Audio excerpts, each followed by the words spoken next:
que souvent pour vous, vous avez l'impression que dans un poème, on doit s'exprimer.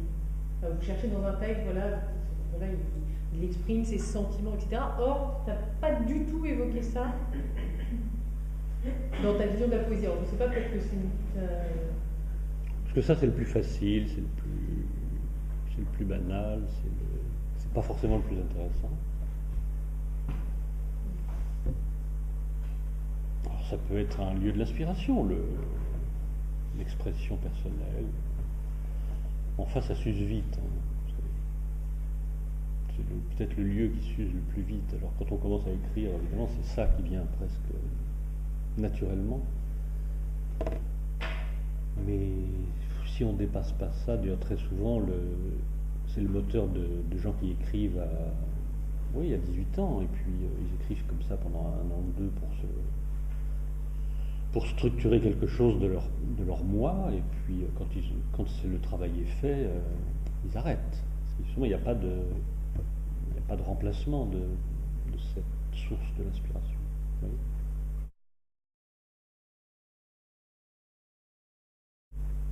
Et quand vous avez fini d'écrire, c'est quoi votre but?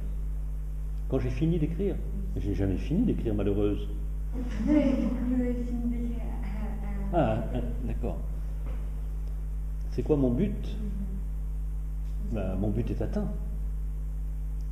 Comme la tarte. Mon but est atteint. C'est-à-dire que j'ai fait un poème. Si je m'arrête de travailler sur lui, c'est que je considère qu'il est réussi. Sinon, je ne m'arrêterai pas. Et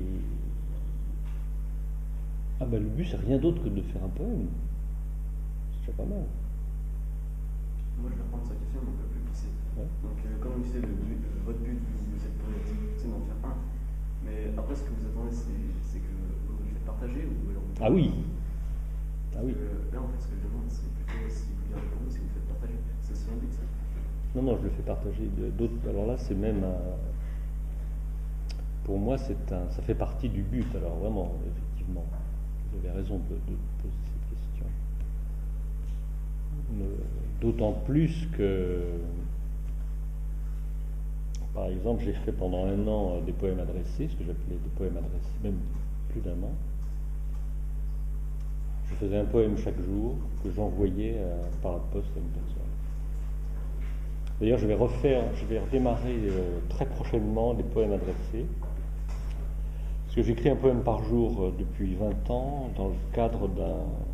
Pardon? Non, pas très, n'exagère pas.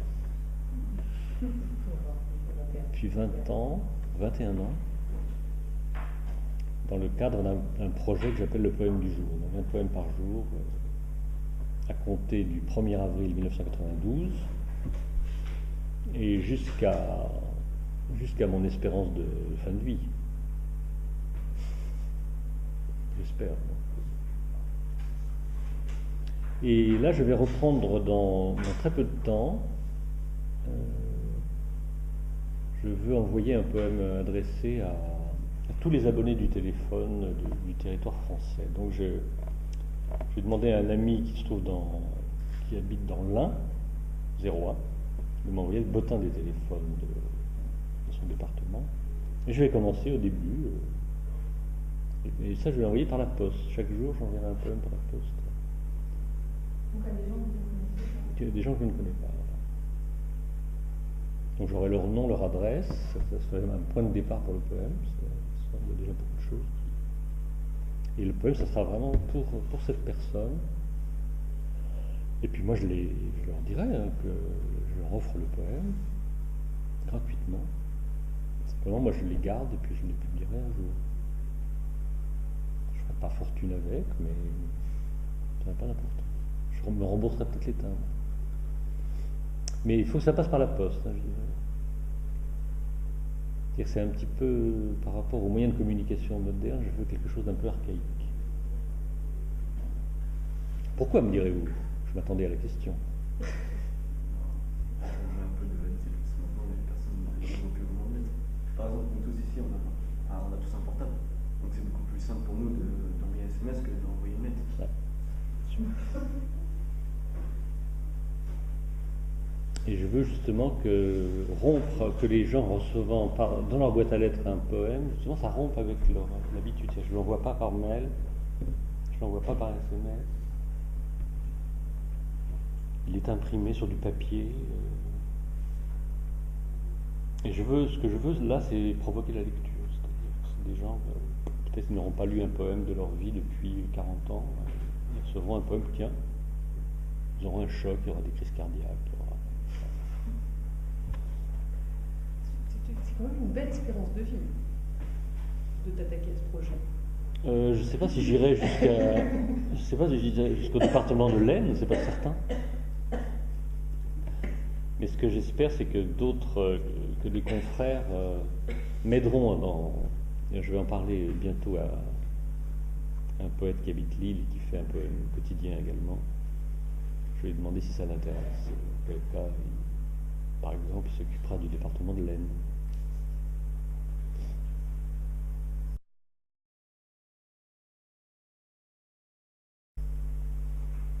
Mais je repense que vous avez dit tout à l'heure, vous avez dit que les poètes n'arrêtent jamais d'écrire, mais en fait, par la force des choses, malheureusement, au bout d'un moment, il est obligé d'arrêter. Mais en fait, vu ce qu'il a écrit, ça reste et ça continue de prospérer à travers le temps. Quoi. Par exemple, Victor Hugo. Par exemple. Non, bien sûr. Bien sûr. Il y a même des poètes qui arrêtent d'écrire de leur vivant, qui n'attendent pas la mort pour ça, ça arrive. Il y en a un que vous connaissez aussi bien que moi, qui a arrêté très tôt. Le premier texte de l'année qu'on a lu.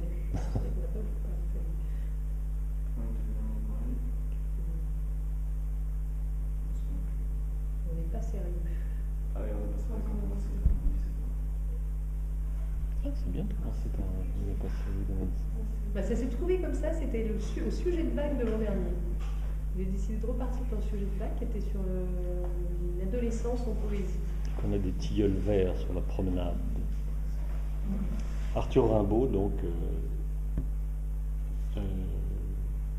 poète très précoce, puisqu'il écrit ses grandes œuvres à votre âge. Tout de suite, c'est fulgurant. Et puis, il arrête très vite. Il arrête très vite pour aller vendre des armes chez les nègres. Bon. Il vit encore, il est mort à quel âge? 35 ans. Ouais. Donc il vit encore 15 ans, mais il fait tout à fait autre chose, il fait du trafic d'armes.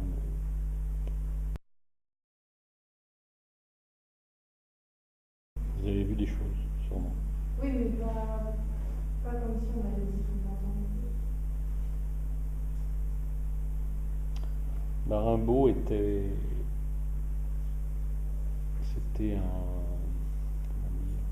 d'une part, c'était un élève extrêmement brillant, c'est-à-dire qu'il connaissait beaucoup de choses en poésie, il était capable de faire de tout faire, techniquement. Et puis il avait le désir de le faire, et puis il y avait un ou deux très très bons profs qui ont tout de suite vu que c'était quelqu'un d'extraordinaire. Et puis c'était un mauvais garçon, c'était un mec insupportable,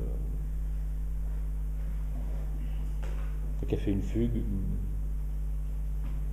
très vite, à 16 ans. Donc il a vu des choses, évidemment.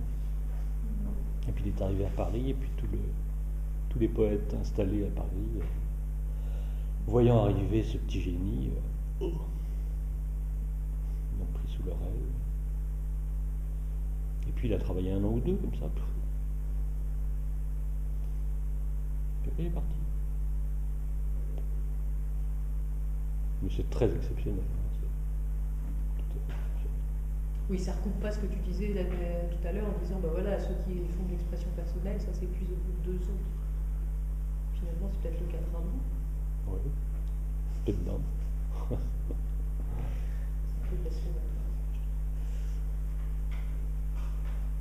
Non, mais c'est intéressant, Rimbaud. Il disait une vie de Rimbaud, c'est rigolo.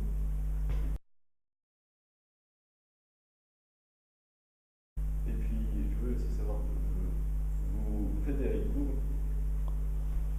Ça m'est arrivé. Et vous, dans ce format de poème, c'est du poème direct ou Ouais. c'est du poème du film Japonais. Japonais. Japonais. Vous trouvez quoi, je ne vais pas dire de bien, mais de beau là-dedans? Parce que c'est différent d'écrire par exemple des poèmes en prose. C'est totalement différent. Donc dans ce cas-là, vous ressentez quoi comme côté et tout? Déjà, quand on fait du haïku, il faut essayer d'un peu comprendre à quoi ça correspond dans la tradition japonaise. Ce qui n'est pas très facile d'ailleurs à comprendre. Moi, je ne connais pas très bien, je ne suis jamais allé au Japon, je connais un peu la culture japonaise par le cinéma, par les romans, par la poésie. Ce qui m'intéresse, c'est que c'est un poème très concentré, comme vous savez, parce que c'est un peu 3 vers métrés, il y a une métrique précise qui est de 5, 7, 5. Premier vers 5 syllabes, deuxième vers 7 syllabes, troisième vers 5 syllabes. C'est très peu, très très court. Mais c'est aussi un poème de composition mentale, c'est-à-dire que dans la tradition japonaise, le poète, qui en général est un calligraphe également, a son pinceau à la main, il est souvent devant un paysage, et puis voilà, il médite tranquillement, puis tout d'un coup, pouf, il trace son poème en quelques secondes, le poème qui est dans la tête. Alors ça, c'est un type de situation qui me fait un peu rêver, mais il faut en même temps que ce soit dans la contrainte de la métrique. Alors ça, c'est de l'exercice que j'ai essayé de pratiquer, puis j'ai inventé d'autres formes de poèmes qui procèdent de ça. Par exemple, les poèmes paysagers que je compose, je les fais comme ça sur le motif à l'extérieur. Comme les peintres, au moment de Rimbaud, justement, disent non, il y en a marre que l'on peigne dans nos ateliers. Qu'est-ce que ça veut dire de peindre un paysage alors que je suis dans mon atelier? Non, si je veux peindre un paysage, je vais devant le paysage, j'emporte mon matos et je suis présent au monde au moment où je peins.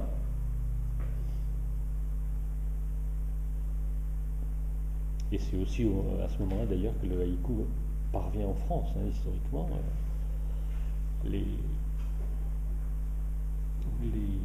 Par exemple, dans le grand portrait d'Émile Zola par Manet, même époque, eh bien, au mur, dans le bureau de Zola présumé, on voit des images japonaises, des estampes, des écritures. Tout ça est très lié, c'est un moment où l'Orient arrive dans notre culture de façon massive. Très intéressant, il y a une influence. Ils ont écrit des haïkus cette année, justement en partant de paysages. Ils ont haïkaïsé Paysage de Baudelaire.